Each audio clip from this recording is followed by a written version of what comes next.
Damn, yeah.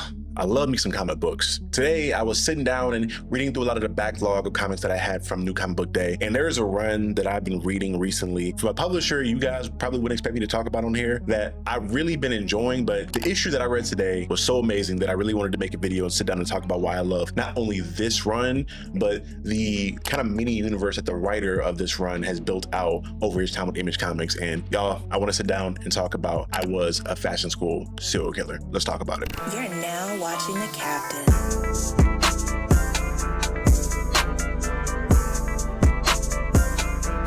So for anybody that knows me and has watched the channel to any extent, you know that I love horror. I love spooky things, I love scary things, and I love grotesque, and I love all the things in horror. So when I started to read a lot more Image Comics and try to diversify the kind of comics I read, because a lot of people only read the Marvel stuff or the DC stuff, but for the most part, Image, which it's no slight to them because they are incredibly well known and have some legendary stuff like Spawn that are attached to their publishing company, they're just not as popular or in the mainstream as a lot of the Marvel and DC stuff. So I wanted to do myself some due diligence and going into, reading some of their stuff. And I love the fact that they are very friendly to a lot of the creators that are underneath their publishing company. So I wanted to sit down and discuss why I love this run that Doug Wagner has been writing. Doug Wagner has been a writer that has created a couple comics with them. He has this mini serial killer universe that he's written within Image Comics. There are, I think, 4 comics that are tying into this universe that I've read thus far, that being Plush, Vinyl, Plastic, and now I was a fashion school serial killer. So if you guys have not read any of this stuff, it is amazing. I would attribute the stories to something like Dexter, where you have this person who is within normal society who is a serial killer, and he has this quirky thing about him that drives him to be a murderer, something that really needs him to kill people. And we'll get back to that in a little bit when we're talking about Renee. But as a whole, all these stories are dope. And another reason that I think I would recommend these to you guys are the fact that they're not crazy long. These are concise stories. I think for the most part, all the stuff that I've read thus far from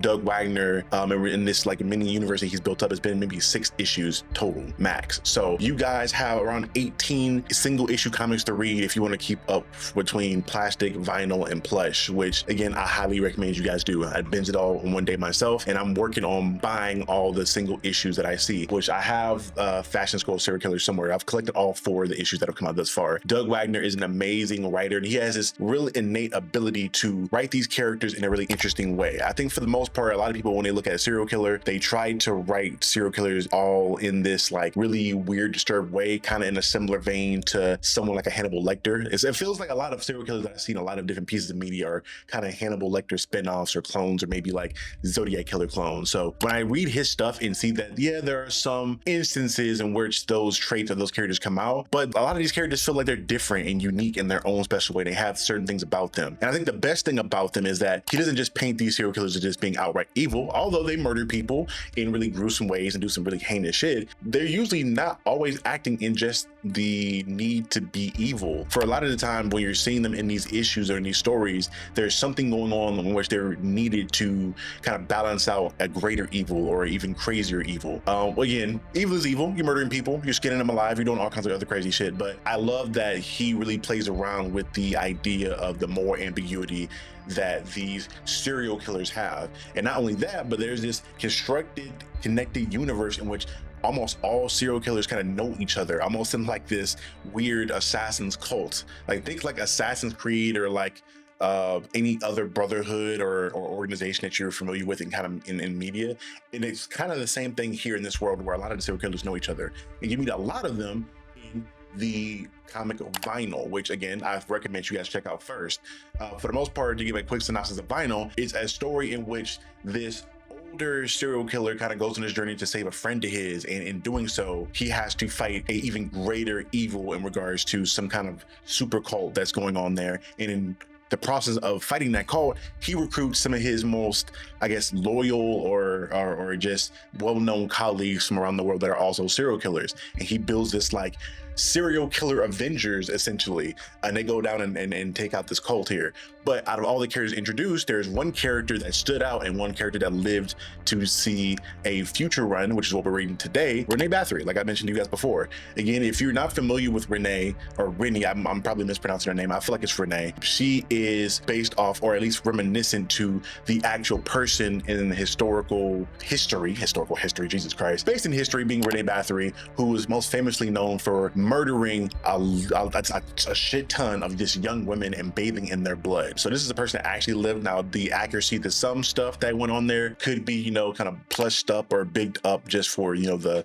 scary story aspect of everything. But for the most part, we know for a fact Renee is known for killing people and bathing in their blood. So for the most part, this Renee is very similar to the Renee that you would remember or recall from history. She is killing people and bathing in their blood. But the funny thing that is interesting that I really wanted to point out was that she's not just bathing in the blood for just the sake of bathing in the blood for youth or vitality.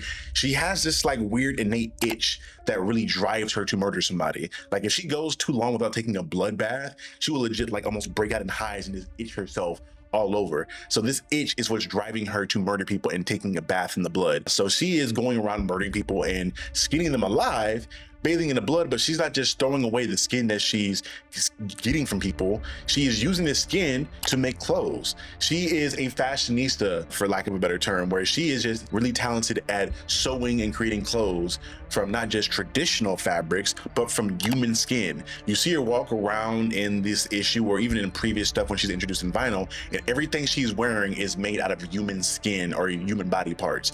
Even her signature weapons, which are like these bone chopsticks or like hair pinups or something. I don't know what to call them. They're like chopsticks, but she uses them to pin up her hair. They're made out of bone, and she uses them to essentially stab a lot of people in the neck, and that's her traditional murder weapon in regards to how she takes people out quickly. All this and all the way she's killing people and why she's killing people is badass, but I think the doper thing about this character is that she isn't really just evil. She tends to only target people that are assholes for the most part. She's targeting men that sexually assault women. She's targeting people that do other people wrong, other murderers, things of that nature. In this issue, or in this run, I'm sorry, that we're talking about here, she really only targets really bad people or people that are maybe just inconveniently bad. For the most part, I think maybe the most innocent person she may have targeted and murdered in this story is this guy that cheated on his girlfriend for the most part, but she essentially is played up to be this character who, yes, is very troubled, yes, is pretty evil if you're looking at it from the outside looking in, but she's not a horrible, immoral person for the most part. She's only targeting bad people. So this is where the Dexter comparisons come in, to where Dexter, as you guys can recall, is really only targeting evil people, and he has his whole procedures and ways of going about this, and he has this voice in his head that causes him to want to murder more people. For Renee, it's something similar, to where she's for the most part targeting bad people. I don't think she has any kind of code that's making her do so. She just happens to only target bad people. But in regards to that, continuing on, she is targeting bad people, but this itch, this infamous itch, is causing her to do so. And I think this itch that I brought up twice now, I'm sorry y'all, essentially used as a great writing tool and vehicle to showcase almost a way of letting the audience know what Renee is thinking without her telling it out loud. A lot of showing and not telling, which is great when you're looking at writing in general. It almost serves a similar purpose as horror themes for a movie would. So if you're looking at something like Friday the 13th, when you're hearing the or the Halloween theme song for Michael Myers. When you hear these themes or hear these sounds, you immediately get put on edge because you know something's going to happen. The killer is awry, or the killer is getting amped up to do something crazy.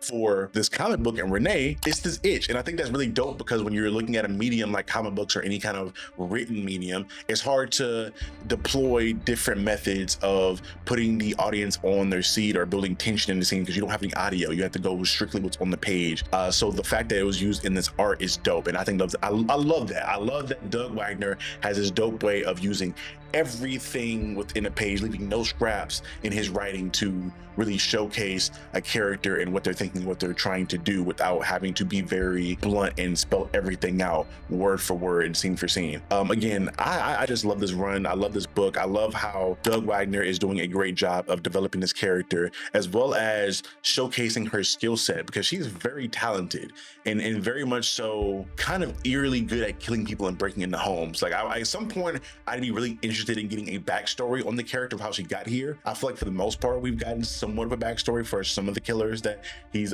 brought forth, but with Renee we don't know too much about how she got talented enough to sew skin together, or how she got to the point to where she was able to break into people's houses like fucking Batman and sit there, or skin people alive and place the bodies. And keep in mind, she's probably pretty fucking strong because the fact that she is killing grown men, skinning them alive, and moving that dead weight around easily and positioning bodies and things of that nature is kind of crazy. But again, I'm kind of ranting on and kind of rambling on. So I just wanted to sit and give you guys a genuine review on what I've been reading so far in regards to this run, and really recommend you guys check this stuff out and go buy these books, and not just this run of I Was a Fashion School Serial Killer, but the previous works that Doug Wagner has done with Image Comics, being plush, vinyl, and plastic, I believe, are the other 3 titles. They're dope. If you guys are horror fans like me, or you guys just love creepy, eerie, serial killer comics and things like that, please go buy and purchase these books from your local comic book shop, as well as, if you can find them online. I gotta look up to see, but I'm pretty sure Image Comics has some form of online, store where you can read or buy and purchase their comics from.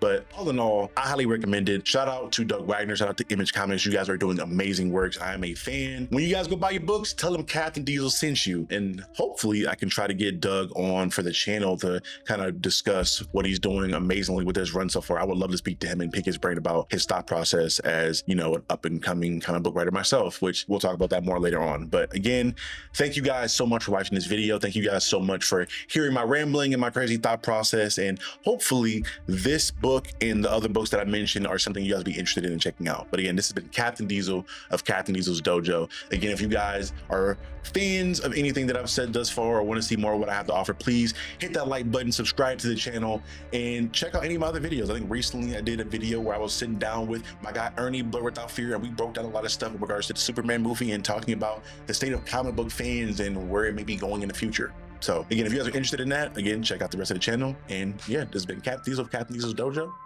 Be good people, y'all. Peace.